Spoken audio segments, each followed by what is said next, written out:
you're in the comfy vibe. You got the shoes off. Yes, This is the vibe of the podcast. Thank you. Ready to go? So. Okay, hell yes. I'm going to start that intro over again before my boyfriend interrupted it. I like the cozy vibes. You got your shoes off. I didn't even realize we were starting when you said that. Yeah. Yeah, okay, yeah. I like a surprise start. Okay. I like a gonzo style start to the podcast. Gotcha. Yeah, I'm comfy. This is I like your aesthetic. I feel like I fit within that, that frequency. I think so too. You got a chill vibe. Yeah. Every time I see you, I'm so happy to see you. Because you're like one of my OG friends in comedy. I was thinking, I was like, we're close to 10 years now. No way. At least 8. Yeah. Yeah. Yeah, close to 8. We're close to a decade now. Isn't it really effed up? Fucking flying, yeah. Yeah. Because I'm like, when people ask me how long I've been doing comedy, I'm like, 2 years. Only like 2 years, I think. But 3 in August. Yeah. And I'm like, wait, I started when I was like right before I turned 20. Uh-huh. And I'm 26 now. Okay. So it's been like 7 years. Yeah. It goes so quickly. It does. But do you count? So I was talking to someone and they said that they don't count the pandemic. I count it. Yeah. Because I'm like, I never stopped. Like even though I wasn't performing that much, I'm still. It counts. I've seen some like, not but they're like trying to get in, like to get into be one of the guys that are like shaving off time. It's like, no, you that counts. Yeah, I was on the road with Tom Papa and he said something about that where it's like you hit a certain amount of years and you don't even care anymore. Yeah. But we're at that weird place where it still feels new. So when you say like 7 or 8 years, you're like it just something about that feels so weird. But once you hit like 25, you're like, yeah, I've been doing it for 25. Yeah. I was talking to Kurt Metzger and he said the same. He was like, I have fucking third, I don't know. And he's like, who cares? You just been doing it. But I've seen comics. I think they're trying to appear younger and better. Like it's like, they have a 5th grade reading level and in 2nd grade it's like, bro, those 3 years counted. Like, charge it to the game. It's interesting too. We were talking about this, comedians who are vague about their age. Mm-hmm. And I asked you if it was because the people that I know who are weird about their age are black men. And so I was asking, like, is that a thing? Like, is that just my experience, or is that something that you've noticed with everyone, or? Because we were talking about D. Ray Davis. I think. He's like 50 or some shit like that, but which also is still like relatively young. Yeah. But that's a, I feel, because I'm thinking of like a couple of like door guys at the store that are older, and you know what it is? I think those guys have secret lives. They have families. They have like wives and shit at home, and they're like, okay, I can't age myself out. Because maybe it's just men in general. Because you would think that it would be more women trying to conceal their age, but I feel like it's typically men who... That's fair, yeah. I mean, there's a couple of women that I know lie about their age on stage, yeah. I'll tell you all. But there was like a 5-year gap. I was like, oh, that's a lot of that's a large gap. But, okay, so maybe I'm just trying to put it in a category and it's just something that's not categorized. No, I think the black male age is like, that's an accurate thing because, everyone's trying to stay young. Like everyone wants to be like 35. I think that's the good age. And I want to be 21. Yeah. I want to be stuck at 21. Okay. Because you can just make so many mistakes and be like, I don't know, I just graduated. Yeah, 21, 22, that's a good age. 27 for me is when I felt like I hit it. That was a solid okay, I'm okay. Yeah. That's when shit stopped getting so rocky and volatile and I started finding my cruise. Coasting. Yeah. When I turned 26, that was the moment that I realized I'm not old, but I'm at the age where I should be taken somewhat seriously. Okay. You can't just especially at the Comedy Store, when you're hanging out there and you see people who are super drunk and messy. Mm-hmm. And when they're young, you're like, haha, I remember those days. Yeah. But then when they're in their 30s, you're like, oof. Yeah. like, I feel like 26 is kind of that cutoff where it's like you don't get to be the messiest person in the room. Right. You also get, you can't fail forward as much anymore. Like when you're like 23 to 25, you get to fuck up and be fine, and everyone's like, you're good. But those L's, once you're like 26, 27, they're harder, and you're like, okay, this one hurt. Like this is, I gotta stop doing shit now. Do you remember when I used to drink? Because I feel like I don't realize it, but I got sober fairly quickly into doing stand-up. Yeah. That some people don't quite remember. See, what was interesting is I don't remember you as like a bad drunk or like a drunkard or anything. I think I'd see you with a beer, and that's it. That was it. Like nothing where I was like, oh, that's concerning. I note the comics who I'm like concerned about. So yeah, you cleaned up pretty fast. And nice. I think I'm gonna relapse. Yeah. Keith said I'm not bad. You're good. Yeah. Like you don't need to go to those meetings anymore. You're fine. I'm good. You're 26 now. You're good. Yeah. But it is interesting because I feel like you aren't the person who hangs out until 3 a.m, and that's, I think, that's where you when turn dark up? Mode Allie would show up. Okay, so I'd leave around like 2 o'clock at the latest. And then I'm the one who's like lingering, and it's like... Okay, so that's what would happen. Yeah. Okay, you're a lingerer. I was the lingerer. Okay. Yeah. We started comedy at, I feel like, such a fun time. That was a fun era. Like it just, I would, it just lasted like, I don't know. It was like a long summer vacation where I was like, I look back and I try to chase that. And I remember we would hear this like Bill Burr quote, like, okay, these are the times that you want to like remember. And I think it was like Mike Menendez would remind us all the time. We're like, shut the fuck up. But like looking back, you're like, oh, this was fun. Like just hanging out, waiting for a mic, and then going into like Echoes on Sunset and talking shit and just like being free and figuring it out. That was like fun. And I was thinking on my way over here how interesting it is to like see kind of where everyone has gone since then, since the beginning, because I feel like to an extent when you're starting out in comedy, there's like a level of naivety. How do you say that? Naivete? I don't know. You know how people say the te instead of t? Naivete. Naivete. Okay. Like I don't karate. Know. It sounds so funky. Karate. Naivete. It sounds like a baby name. Naivete. It sounds like soap. Ooh, the naivete moisturizing with a little like accent over. Naivete is definitely a bar soap. Okay, it doesn't come in liquid form. Yeah, no. But there's something that like is so just pure and innocent and fun, and then you're like, damn, now we're all like it does feel like summer camp where you're like, who cares? Nothing matters. Right. And now there's kind of this like, I don't know. It feels like not a wall, but it feels like there's just certain, not protection, but you just kind of like figure out how to be more of an individual. Whereas in the beginning, it's such like a community thing because of all the open mics and you see the same people every single night. And so then the further down you go, the more individual it is.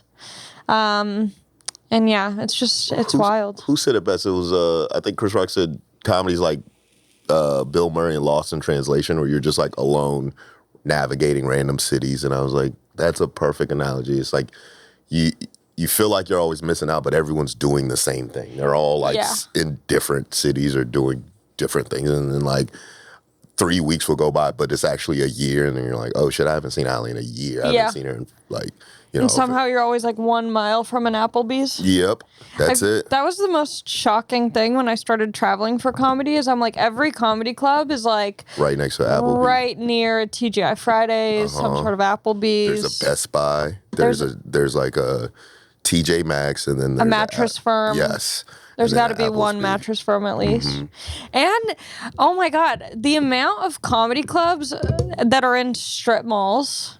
Yeah, there's a lot. Like we're just a novelty item. Yes. It's so weird. And people have come up to me after shows and been like, I wasn't expecting your show to be here. And I'm like, oh, you mean above the Blaze Pizza? Mm-hmm. You weren't expecting that? Because I think in people's heads, and I think especially in my head when I first started, I was like, if you're a comedian and you're successful, you're a rock star. Yeah. And then you pull up, there's no like rider, there's no like fancy, you're staying at like the Best Western. Yeah. That's right around the corner. You're in the strip mall. You have to walk because it's not far enough to Uber, but you're just like, let me just walk. It's a 5-minute walk, but you have to get across the freeway somehow, which makes it a 15-minute walk because you have to walk around the freeway. All 7 lanes, you're like, okay, this is kind of dangerous, but we're here, We're on the road. We're actual comics. We're doing it. And did you start doing comedy in LA or did I just meet you in LA? I met you in LA. So my first mic was in Tallahassee, Florida. And because you went to college in Florida. I went to college, and Blake Vapes was my host. Whoa, Blake Weber, Aristotle. And then I moved to San Diego, and then I did about a year and some change there, and then I moved up. And so that was like 2013. Yeah. So yeah. And you were like a frat guy. Yeah. Weren't you? Yeah, chapter president. I did it all, Wow. Yeah. Are you happy that you joined a frat? Yeah. It's it kind of cleaned me up in a way that I needed to be. Yeah. But there's I mean, I don't want to be that guy, but there's a difference between black frats and white frats. But like, I feel like, black fraternities kind of like, straighten you out a little bit, clean you up. And then like, it gives you the white fraternities just get accused of sexual misconduct. Yeah. And then we get accused of hazing. But oh, interesting. Yeah. There were the white frats that we'd fuck with, Pikes and, shit like we'd have relationships with certain ones and we'd go like chill with them. But I didn't see any date rape, but I did see a lot of public hazing and humiliation from like the white fraternities where we were like, oh, y'all go in. Like we couldn't do that. We would go to jail. I went to such a boring college where like the frats, like everything at this college was embarrassing. There was nothing good about this college. Like there were no good frats. The classes, like I remember my English class on like one of the first weeks, the English teacher was like, do you guys all know what chronological order is? And I was just like, I can't. Do you guys know what chronological order is? Say it. In order of how it came? Yeah. Yeah. I was like, that's like what we learn in elementary school. I felt like it. I wouldn't have described it like that. Yeah, that was a good definition. I was like, in order of which it came. I would have been like, in order of time. I guess that's same thing. Yeah, okay. That's a good.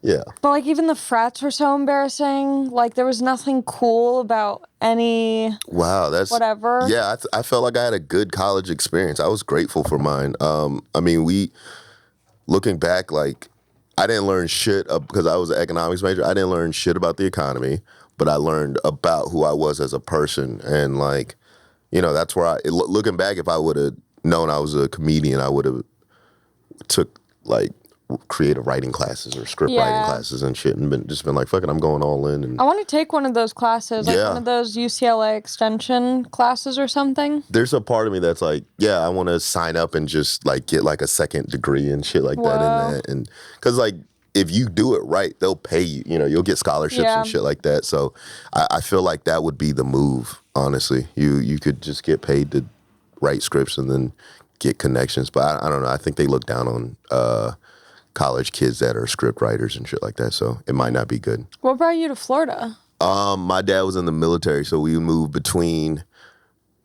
DC and Tampa a lot. And then when I would watch CNN, I realized my dad was like the guy who fixed the computer so people could do drone strikes and shit like that. So, no way. Yeah. So like he was in the Pentagon, and then he worked in the Pentagon, and then he would go to MacDill Air Force Base in Tampa. So we'd just go back and forth. And so yeah, it was that. So he was doing like the highest intensity IT.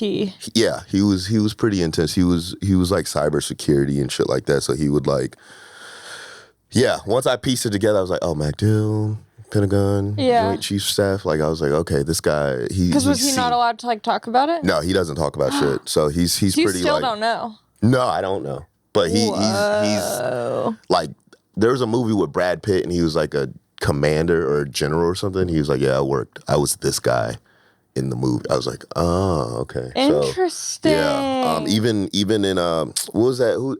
Eric Snowden. Yes. He pointed out a guy. He was like, yeah, I was that guy, and I was like, okay. So you were in it. Or your dad is like, what if he was just like a janitor, but like, you know, he's still secure? And I mean, you don't know. Yeah, I mean, he could have been lying. He could have been like, he could have been either more or less than what he's appearing to be. And that's his way. That's his like ruse to get out of it. Does he have an Amazon Alexa at his home or no? Yes. He does? Yeah. But okay. Then I'm going to keep it.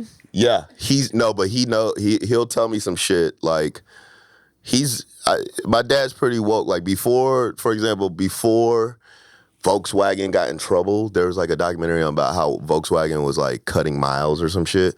My dad was like, "Nah, don't buy a Volkswagen. They're doing shit with their cars." And I was like, "What does that mean?" What were they doing? They're basically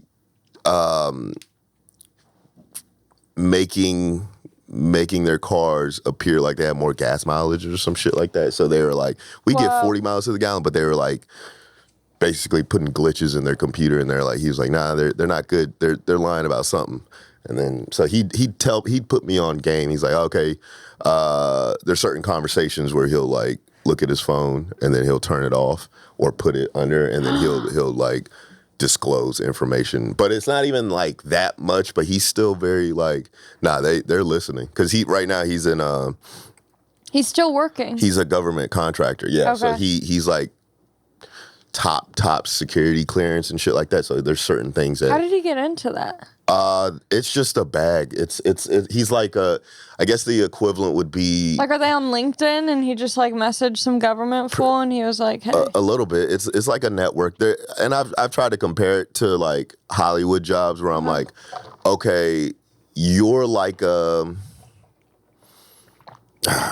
would I put it? He's like he'd come in as like a head writer. Yeah. And I was like, and I was explaining to him, I was like, okay, Dad, you buy out or your boss buys out contracts, and then they put you in place to make sure the show's running. And I was explaining to him, I was like, I'm basically the person who wants to get contracts from the government, except our government is Hollywood, and then that will be a TV show. And there's pedophilia everywhere. Yes. Yeah. He believes that too. Does he? Yeah, he's a little conspiracy theorist. Damn. But not wacky, but low key, everything he's been like, it's not like, well, you know, QAnon. Like, he's not one of those guys, but everything he's saying, it's kind of panned out where I'm like, oh, this guy knows. Maybe I should listen to him. Yeah. Did you ever think growing up, like, oh, I want to do that? Like, was there ever a part of you that was like, oh, that'd be cool? To do what? Military? To work in the government or military? I opted out. I mean, I wanted to, because right before I found comedy, I went to both recruiters, and I was like, okay, here's my papers. I'm ready to join the military, because I was going to give in to my dad. And then they just didn't sign me up. They were just like, okay, yeah, come back tomorrow. We'll get you something. And I was like, all right. And then I came back the next day, and they're like, oh, he's not here. So like, yeah, just leave your paper. We'll give you a call. And they just never called. And then I was like, okay, I guess I'm not supposed to do this. Yeah. So like, and then my parents were like, we'll get you they had like a rollout plan for me. We'll get you a new car. You could crash at the house until you figure it out, and we'll get you a job at my company, which is like, you know, whatever government contract company. And I was like, I just don't want that. So I moved to San Diego, and I just never looked back. I think it was worth it. Yeah, I think so too. Yeah. You're so funny. I just saw you last night at Best Fish Taco. I was happy to get on that show. It was so good. Yeah. Thank you. You know when you watch someone and you're like, man, I'm excited to see like, you know, what happens. That was how I felt. Okay. I was very excited. Thank you. We've been on I like our like class that we're in, because I'm starting to see like it's me and you on the Comedy Store shows a lot. And then we'll start like traveling. We've had a nice little run lately. Yeah. Like yeah. I like those Saturday shows too at the Comedy Store. And I feel like, okay, how close do you think you are to getting past? I don't know. It's honestly, I thought I was close like right before the pandemic. And And then obviously that didn't happen. And I really have no idea. And it's also one of those things where, like, getting past at the Comedy Store, if you don't know, folks at home, it's like a very it's a big fucking deal. It's a very big deal. But at the same time, there's a lot of people, I've probably said this before, but there's a lot of people who, like, their only goal is to get past at the Comedy Store. And then it's a big deal, but at the same time, like, no one listening who doesn't do comedy, like, really knows what that means. Unless they're a huge comedy fan. Okay. Like, if I were to go to my family, you know, and tell them I got passed, they're like, what does that mean? Yeah, What's the Comedy Store? Like, you know, but it's obviously, like, a goal of mine, but I'm not stressed about it. Okay, you're not stressed. So do you feel like you're in control of your career? Or do you still feel like it's like out of? I feel like I'm fairly in control of it to an extent. So you have your pulse on what could be. Kind of, Okay. yeah. I feel like there's like a safety net that I have with comedy where, like, if I wasn't on the road at all, like, I know that I'd be able to get up locally and do, like, the club shows. Okay. Because, like, we're still getting booked at the Comedy Store. Right. You know, I'm getting booked at the Improv, whatever. So, yeah, I feel like there's, like, a base level of, like, calm. Yeah, and I think that's what happens, too, while we're, like, on this, like, when everyone splits up, there's like a level of certainty that you do gain, but there's still a high level of, like, what the fuck's gonna happen, but you're just more confident in yourself, and you're just like, okay, I'm going this way, it'll happen when it happens. But, like, yeah, there's days where I'm like, okay, I'm very close, and then there's days where I'm like, okay, nope, I'm very far. I'm still, like... Well, and I think that's the thing is, like, I think the entire time there's always that feeling of out of controlness with comedy because it is so up in the air. And the more goals that you have, the harder it is to feel like, oh, I've got this. Right. You really have no idea. There's no idea. And anytime, like, I've gotten something, I've always, like, wanted it before. Like, I should be on TV. And then when I get it, I'm like, oh, I'm right where I'm supposed to be. As corny. I hate how cliche that is, but it is. Like, I love cliches. I love slogans. They're fucking right. They're so good, and they just give you peace, even if they're not right. Like, I get why astrology people like astrology because it makes you feel like, oh, well, everything's going to shit, but my horoscope says it's supposed to. Yeah. So it just gives you like a solace. It's like, okay, we're good. Yeah, you feel seen. This month is going to be tough, but I'll persevere because I'm a Leo. Yeah. Yes. This is what I'm, built for, or whatever. Yeah, it does tell you or sometimes it helps you with decisions where you're just like, okay, I have to be willing to stand up for myself this month. And you're just like, yeah, I'm going to do that. And then, there's a couple times where you'll do it and you're like, okay, my horoscope was right. Yeah. Here's a quote that I've been saying a lot lately. It keeps popping up. I don't know why. But it's this, like, quote that's about, if you're kind of making a decision, like, the right answer will come in clarity and preciseness. And, if it comes in confusion or questioning, it's not the right decision. Something like that. Okay. But I keep seeing it everywhere. Yeah, that's fair. Okay, so when decisions or when you have to make a choice in life, the right answer should come in clarity. Right. Is there a voice telling you, like, do this? There's so many voices in my head. How many voices do you have? Probably 3. 3? Okay. There's one really mean one. Yeah. There's one, like, somewhat supportive one, but it still has, like, an undertone of meanness. It's like, you should eat healthy, you fucking bitch, unhealthy bitch. Okay. And then there's just, like, a crazy voice. Okay. Did you know that some people don't hear voices? Oh, wow. In their head when they're thinking? Wow. Okay. Like, there's no voice. Wow.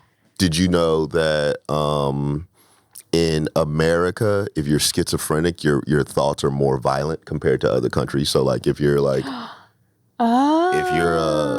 if you're schizophrenic in, like, South America, you're considered like a vessel of God. Wow. Here it's like kill people and yeah. I'm like, okay, that's something to note. That's so interesting. I wonder what that is. Probably the news. Yeah. Putting little seeds in us. It is so crazy. And shit like that. Yeah. I wanted to talk about What did I have my Amazon Alexa, and the reason I've been getting concerned is because I'm on TikTok pretty much all day, every day. And they're just, obviously it's listening to you. Yeah. And obviously I know that, like I'm aware that it's listening because I have a feature on my Alexa that, that when my dog barks at home, Alexa will say, "Hey, doggo," and then play dog calming music on Spotify. And so obviously I'm aware she's listening. How else would she know that the dog is barking? Yeah. But then I was thinking it's so weird because it's not like there's no prompt that says, "Hey, Alexa, I'm barking. I'm the dog." Right. It's just her listening literally all day, every day. Yeah. It's definitely going, your conversations are heard, and you're getting targeted for certain ads and things. And Which that part I'm like, I don't mind. I don't mind being targeted for ads. See, I don't like being predictable. I like being fucking like... You don't want your No, Alexa I don't to want know my you. algorithm knowing me. I want it to like mix it up a little. But maybe that's my algorithm, is it'll like intentionally mix it up. But yeah, being too predictable where it's like, okay, you know me too much. Like, I don't want you to know me that well. Yeah. I like getting the targeted ads. I just heard that that's the scary part, is that they're like, oh, if you were to go to jail or like have to go to court or something for whatever reason, they could like pull up your Alexa and like, I don't know. That'd be soon enough. But I'm also like, I don't plan on going to jail. Right. I think it's fucked up for whoever is going to jail to have that used against them. Yeah. But I'm so like, well, it's not gonna, I'm so, in high school, they told us NIMBY. Do you know what NIMBY is? Mm-mm. Not in my backyard. And I don't know why it always stuck out to me. I never paid attention in school. Backyard. But NIMBY was like a phrase, I forget when it was used, but it was like kind of what's happening right now in the world is if it's not directly happening to you, if it's not happening in your backyard, it's like out of sight, out of mind. Yeah. And so I'm like, yeah, whatever, Alexa's listening to me. Thank God. I want someone to bitch at. Yeah. I need a lending ear. Yeah, and I feel like, do you live by yourself or do you? I live by myself, but I kind of bring the boyfriend. Okay, so it's like, okay, so like I started living by myself and I talk to myself a lot, and I'm like I'm the weirdest version of myself now. Out loud, you talk to yourself? Yeah. I'll just have conversations and usually just. Like if I'll rehash arguments or rehash conversations and I'll win. I'll go back and just like be like, okay, I should have said this here. Just kind of like watching film of yourself, like how Kobe or a basketball player would watch. Yeah. I play back arguments and discussions of what I could have said better, and so I'm just saying that shit out loud and randomly. So like if Alexa were to hear me, I don't know how like good of a person they would think I am. Imagine if Alexa snitched on you, if one of your friends came over and Alexa was like, it's like a parrot. Keith was saying earlier that when you guys had a conversation last week, you were being a bitch. And then it just plays it back. Like just you hear the soundbite. Alexa, play back my thoughts out loud from Tuesday at 3 p.m. Yeah, that would be, I'm jealous of people who talk out loud to themselves. Yeah, that would be, so you're just quiet walking around your house? Yeah, wow. Sometimes I'm sure, but it might be one of those things where like my mom talks to herself, but she doesn't realize that she's talking to herself until I'm like, what was that? And she's like, what? Like she doesn't know that she's talking out loud. Okay. Because she doesn't realize that I'm there. Wow. Okay, just so I might be like talking and I just don't realize it because I'm alone. Right. I mean, you seem more like, and we're both similar in this, is like we're just naturally like introverted, so we wouldn't like be more prone to speak. But yeah, I think by myself, I talk shit. I'm out, I'm doing my thing. You know what I haven't done in a long time that feels similar? You know when you're in the shower and you just have all these thoughts, like productive thoughts, or just like it feels like a therapy session? I haven't had one of those. Okay. And I'm like, I know that there's a drought in California, but I think I need to expand my shower time. Some shower thoughts, yeah. Because I think I'm rushing it a little bit. And I like those shower thoughts because it feels like talking out loud. Yeah. That's good. You get some like poignant things out. You get like very good decisions. I mean, you can make some good decisions, and that's what I was saying. Like when you hear voices in your head directing you, is it like do this, grab that camera, or watch for that camera to. Because I heard that same thing when you were telling. Yes. Yeah, I was like, fix that camera, but I just kept it quiet. And then you said it out loud. I saw you looking, and I was looking, and we were both thinking it. And are you a crazy person? Yeah. How are you in relationships? I'm pretty calm, but I'm particular. I'm very particular. And I think I'm a pretty chill boyfriend. Fun, laid back. Okay. But I could have an intensity to me. Yeah, see, I appear laid back, which is why the podcast is called Resting Bitch, because people mistake my chill demeanor for meanness. Yeah. But really, it's because I'm just in here spiraling about everything. Yes. I'm thinking about everything.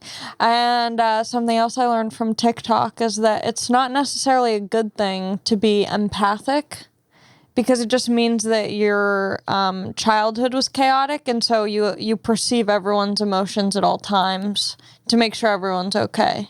Okay. Can you walk in and feel people's energies? Yeah. Okay. I could walk in and feel like certain things, and I'm like, okay. So like walking in now, everyone's like calm, but like there's certain times where I'll walk in like a green room, like something's off, like this person has to go. Like I'm very aware of people's like I was thinking about it on the drive over here. I was thinking about someone I was talking to last night, and I was replaying the conversation. I was like, oh, I should hit them up. Like they seemed like sad, or like I really worry about other people's feelings. Yeah, and we were on. So when I hit you up for coffee, I was like, "Do you want any coffee?" You're like, "I'm already going myself," and I just like I don't know. I felt it. I'm just Wait, what did you feel? I was like, Allie's gonna want some coffee. Let me go see if she wants one. And then I hit you up, and you're like, "I'm actually getting coffee right now," and I was like, "Same page." I don't know. It's just like a feeling, and I try to stay as close to that as possible. I feel like that's instinctive. That's when that's what athletes want. That's what comics are trying to get to, is like this, whatever comes to mind, you say it. And it's not necessarily a bad thing. It could be bad, but it's your way of keeping control, making sure shit doesn't fuck up. And, keeping your thoughts uncluttered. You have such a good voice. Thank you. I just keep listening to it, and I'm like, I want an album. I want something too. ASMR. I wanted to do these like nighttime stories where I just read stories and shit. I talked to them about this. I want to do, I don't know if I mentioned it on the podcast, but I wanted to do like this, like a podcast or something that was just me with comics reading like nighttime stories and just doing it very quietly. Yeah. And like very chill. And you have such a great voice for it. I'd be down. Let's do that. Let's start. We? Yeah, we're already doing the moral podcast, and then we'll do the bedtime stories. I'm gonna have like 12 podcasts. Yeah, we'll be like just gonna be the Brendan Schaub camp. We'll just we'll just have and only one of them will be good, and the other 11 will just be passion projects. It's just for us. This is our shit. It is crazy how many comics have like 12 podcasts. I have two, and then I don't count the third one as a podcast, but I probably would have 3 if and it's then so one much stopped. Even just this one podcast, I'm like, this is too much. It's a lot of fucking work. Like I was talking to my friend, she was like, yeah, you got to learn analytics and shit. I was like, I didn't sign up for any of this. I didn't sign up to fucking figure out analytics and marketing and design and all of this shit. But here we are. I know. Doing 3 other podcasts. But I'm down. Let's start the whole enterprise. Yeah. We're doing it, guys. Yeah. We're doing it. Get ready. Should we do a trial? Okay, yeah. What this will be I like doing an ASMR portion of my podcast. Okay. So I'm gonna look up classic fairy tale nighttime stories. Watch, it's like Harry Styles fan fiction. Those fan fictions that turn into porn. The Wattpads. Yeah. I think we'll keep this one maybe PG. Fairy tale. Okay, I'm gonna send you a link. Okay. Should we do Snow White and the 7 Dwarves? Yeah. Is that canceled? This dwarves? Dwarves is the politically correct term. Maybe. I don't know. I thought it was the kissing. I thought it was. The kissing's what's canceled? Okay. You can't kiss sleeping women anymore. Wow. Damn. Okay. Just be able to get out. Yeah. Squeeze a little titty here and there. I got you. She'll never know, but you can't do that anymore. while you're looking up, I'm hot and I'm sweaty and everyone's going to see that. I hate when I get sweaty on podcasts because I could just like, I'm thinking about all the comments like, look at this sweaty man. It's so brutal.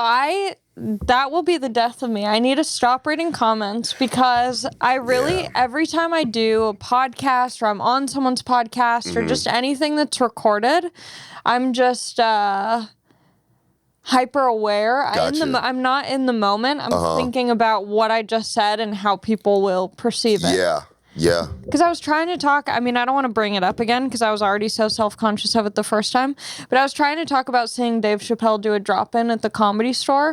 And like after the podcast, I thought about it for the whole week because I'm like, I hope that people understand what I was trying to say, and I think he's great and I really admire him, but like, you know, I didn't enjoy his set, but like... at the Comedy Store? Yeah. It's the worst. It was, okay, he'll dick around for fucking 3 hours. It's not, I had to stop, and this is my favorite comment. Yes. I just stopped watching them because I'm like, I'm not here for that. Like, I'm not here to watch you find it. Well, because that's the hard thing is like so many people, I mean, you have like, this is so played out and it feels so cliche to say, but everything's so extreme now that things are either all positive or all negative.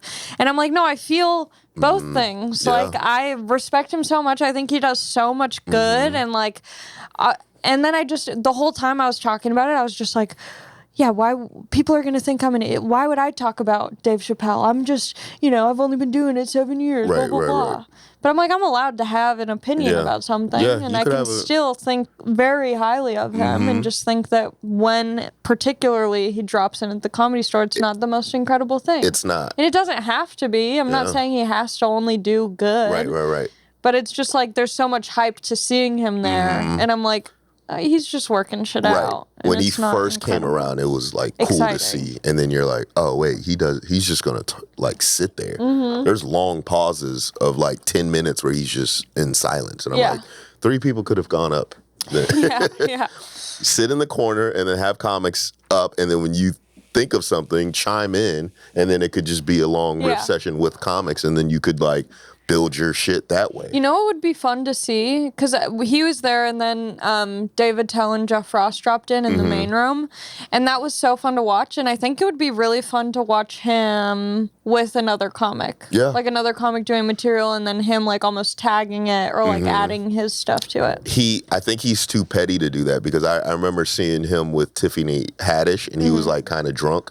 This was when he was working out Sticks and Stones, and this is where like people don't realize like where it was to like where he was talking about the shit versus where it got to is like he really cleaned it up. It was like it was a very like, he would have gotten some shit if it was just raw like that. But he was sitting there and he was like kind of faded, and Tiffany Haddish was just like, she was on. Like anything Dave was doing, she was just out doing. And so you literally saw Dave like get flustered, calm down, sober up, just so he could like turn on Chappelle to like, nah, I'm still the guy. It was so funny. I went to his like comedians ball party thing, and he was like, it was so funny, but I'm like, oh, this is coming from a very real place. Because he threw this party like 4 comics, but like no comics were able to get in. It was like very difficult to get in. And he was on stage the whole time, and he was just like, comedy's the hardest job in the world, something like that. And he was like, I hope all of you comedians in here become super successful and famous, but just not as famous as me. And I was like, oh, that's coming from such a real place. He's a petty guy. Yeah. I'm sure Jack wouldn't mind sharing this, but like when Jack opened up for him, he'll be like, all right, cut this 10, or you can't talk about this, and this, and then he'll leave him on stage for an extra 10 minutes. So without that leg, he'll take away your leg and then say, okay, now run. And it's a good test, but I think it's a little bit of pettiness. It doesn't, I don't think it comes from the purest place, but it's a interesting test for sure. Yeah. Like I think he's kind of an asshole, which I like. Yeah. I like being, especially in LA. There's a lot of like, that's what's fun about going to New York is there's kind of that energy in New York where it's like, I'm not doing this to be mean. It's more of like, people just say it more of like how it is, where in LA people kind of like beat around the bush, and be a little bit soft, and it is kind of refreshing to have someone just like call you out, because it does make you better. And there's times where I wish that I could like call people out in some ways, or like I was talking to someone about an Instagram post I had, which was like, it was such a bad caption on an Instagram post, and they were like, oh yeah, I saw that, and I was like, what's Allie doing? And I'm like, why didn't you tell me? Why wouldn't you say something? You're telling me now after the fact that I came to that conclusion on my own? Like, give me a heads up. Right. Hey, what's good? I mean, I try to do that, but it rubs people the wrong way, and I think my resting bitch is it's a combination of my voice and disposition where it comes off as authoritative, and then people like they're like and they whatever lack of dad fucking shit they have in them, it just comes out and they start trying to fight me, and I'm like, yo, I'm not telling you this to like control you. I'm telling you this because I'm like, your post was weird. I just wanted to check. So I run into that a lot. So I mean, I like it, but it gets me in some shit sometimes. You know? Okay, should we read some of this? Yeah, let's do it. Okay. Which found out I couldn't read. Like this great voice. And I'm like, like, actually, Allie, this is stupid. This is stupid, man. I like fuck Snow White.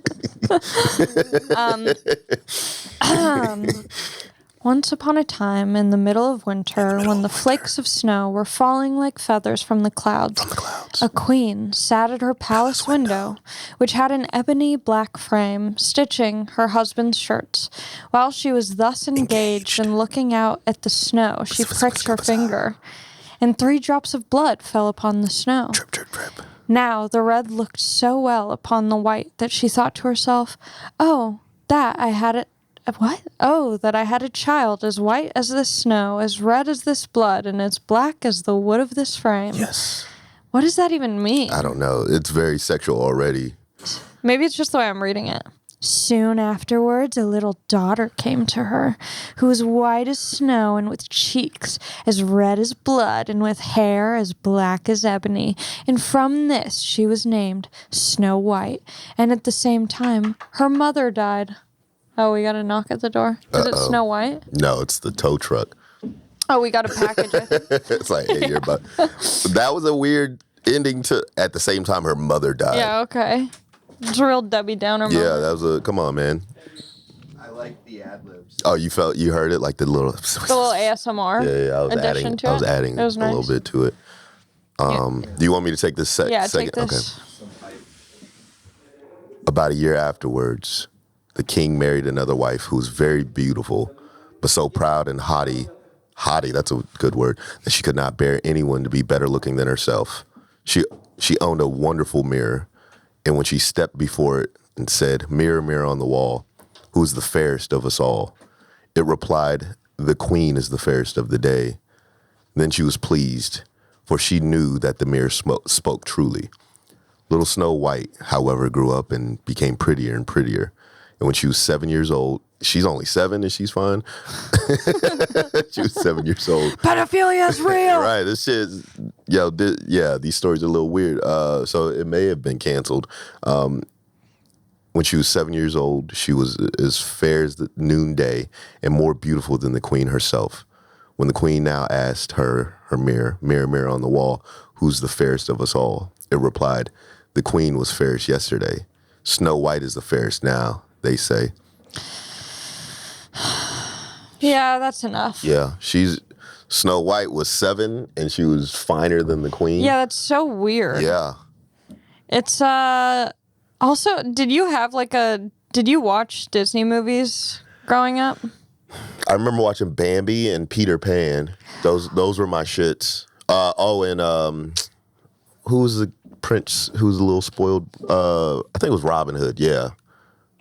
I don't remember Robin Hood at all. Okay. Was he part of Peter Pan? Was Robin Hood involved somehow in Peter Pan?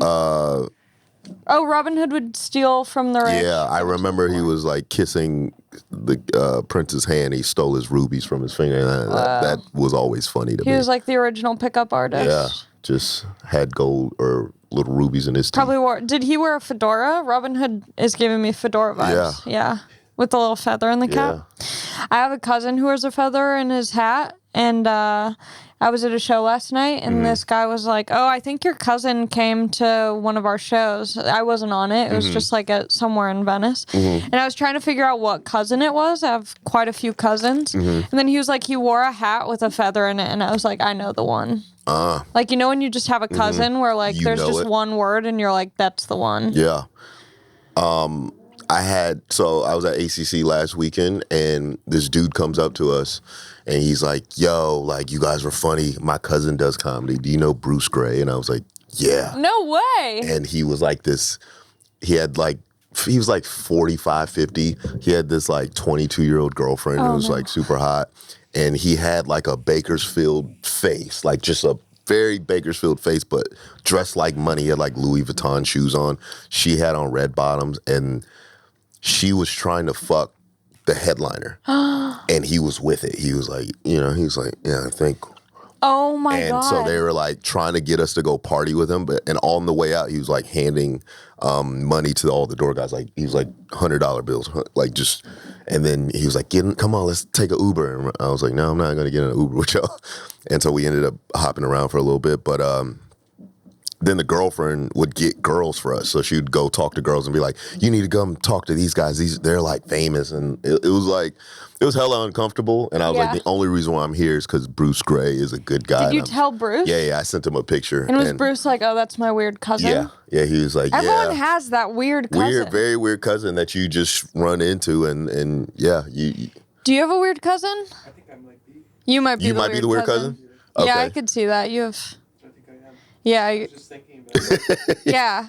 Lee? Cousins are normal. I think I might be the weird cousin. Yeah. Really? Yeah. I have like 2 weird cousins. Do you remember in Hey Arnold when they had Arnie, the weird cousin, and he would like blink weird? Yeah. And he looked like Hey Arnold. Did you ever try and do this thing? We'll wrap it up soon. But did you ever do this thing? I was talking about it on Brandon Wardell's podcast, and they made me feel like a complete loser. When I was little and I would like go to Target with my mom and sisters, sometimes I would like walk with a limp or something just to see if people would look at me differently. No, You never did that? Maybe I'm the weird cousin. I would like, or I'd like just kind of like keep one eye just shut just to see if anyone would call me out. I was like trying to have, what's it called? I was like disability, like what's the word when you're like trying to be some, I was like appropriating disabled culture. Wow. Yeah, I'd like walk around with a limp and like kind of drag my leg. And your parents didn't stop you? No. I was the youngest of 3. They're like, whatever. Just let her. She'll figure it out. Wow. Okay. There's something, you're an only child. God damn it. Yeah. God damn it. It's me. That's why I'm probably weird. No, but I feel like that worked out for you. Because I feel like being an only child, it can either go poorly or you really learn how to be good with, like you form really good friendships. So what fucked me up is being in the military kid, I would move every 4 years. So after college, we had to have because all of us were military kids, have a conscious effort to maintain our relationships. Because we all were like, okay, it's 4 years, we're done, kind of time to dip. And I had like already had gone to comedy to start my new life. And we were like, no, we have to like pour into to stay friends and to stay, healthy. And so that was a thing. The thing that fucks me up too is I'm used to getting my way, and in comedy I don't. Yeah. And I watch, I'm used to being the industry darling of my family. Like I get it. I'm the person, and now I'm not that. And it like there's something in my soul. I'm like I don't like the industry darlings, even though I know I want to be it, and I'm used to being that as an only child. So like. Yeah, so those are the things I had to work on. Yeah, because I had a stepsister growing up, and she was an only child, and I feel like she had such good relationships with her friends because she didn't have sisters or siblings. Okay. Because like I always had my sisters around, so they're like my go-to people, but I never had like close. Yeah, you know what I was thinking. Yeah, who would be your like comedy homies? You're kind of like a solo dolo. Yeah. Wow. I don't like that though. It's not healthy. Because, I mean, I have a lot of, like, I could hit you up. I could hit so many people up. And that's just how I've always been. It's like, I kind of have one foot in, one foot out in terms of friendship. Okay. Because I'm also crazy in the sense that, like, someone, I don't, I'm You don't want to show us in you're therapy. Crazy?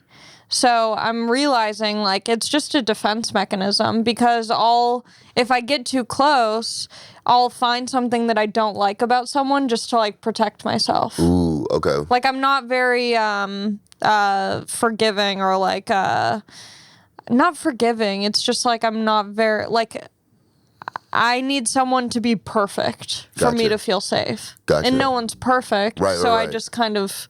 That makes sense. So it's... to myself. So you're looking out for what other people are doing wrong versus you not just being accepting of the good qualities. Well, I'm like that too. I get that 100%. It reminds me of that Kanye song. So I forget the lyric, but I feel like you could do a good Cootie impression. That's funny. No, I've seen. There was someone who did it on Instagram. I was like, that was actually a good. Wait, who was it? I know what you're talking about. I know what you're talking about. They were sitting on the couch. I think it was Cole Garrett. There we go. It was Cole Garrett. Yes. He was sitting on the couch. So funny. Like, and then Kanye told me something. But yeah, I'm afraid of revealing too much, and I think during that time where we first started, I intentionally was like, I'm gonna let everything out. Yeah. And I feel like, I guess my self-conscious thing is that I revealed too much. Oh, interesting. And then so like I had to like reel it back in and then move a little more intentionally, and maybe that's why I'm not where I want to be, because everyone saw everything. But then I don't think so. Everyone's like, no, you're fine. Yeah. You're like, no one cared. And yeah, we're overthinkers. Yeah. So, but yeah, I'm both. I'll be like, I don't like that, but also like I'm afraid to show my weird side to people. Totally. Yeah. We'll work on it. We will. We'll start a really... podcast about revealing our truest personality. And everyone has to tell us their deepest, darkest secrets. Yeah. So then we feel good about ourselves. And we just open it up and then like judge them and be like, ugh. Do you like that? That's my favorite thing is like when I was just in Philly with Robbie Hoffman and Mary Beth Brown. Mm-hmm. And that's like, I don't know if guys do this, but when girls hang out, we all like reveal something really embarrassing. So we all just, it feels like a level playing field and everyone like gets something off their chest. Okay. Do you guys do that? No, I don't think so. No. Because it's such a nice feeling. Because like, you know, I'll be with people who I feel like I know well, but not that well. And then they'll reveal something that is embarrassing. And then you're like, oh, I feel like it's now an even playing field and we've all just said something. I don't think that happens with guys, but like if we were to take a road trip, that's where we'll like bond. Like we're like, okay, I fuck with this person now. Like we're good. And there's been a lot of people where I had that thing that, you know, you're like, I don't really fuck with this person. And then I ride with them and I'm like, oh, we're actually good friends. Yes. And usually when I have a disdain for somebody, it's because I'm going to like them. And whatever reason, I just like... It's because you see something in yourself in them, but it's something that you don't necessarily like about yourself. That at least for me. Yeah, that, or maybe it's my only child way and I don't know how to properly make friends, because when I was younger my mom had to make me friends, like, do you want to go play with my son? And then people would come over, so like I'm used to being like, you're like the king. People are like, I'll play with you. Do you like playing with me? Yeah. And then I'd go play with them, but it was just because I was like a weirdo introverted kid that was shy, and then I'd be like, okay, like I'm good now. So maybe it's that, I don't know, but we're going to get really rich and really famous, and then we'll get really good therapy. Yeah. And then we'll be perfect. Keith, do you want to promote anything? Nah, I'm chilling. Keith Johnson HQ on Instagram. That's where all my shit comes out on. So follow him. Yeah. You won't regret it. Yeah. Love you. Thanks love you for too. doing Thanks this. for having me. Bye. Oh,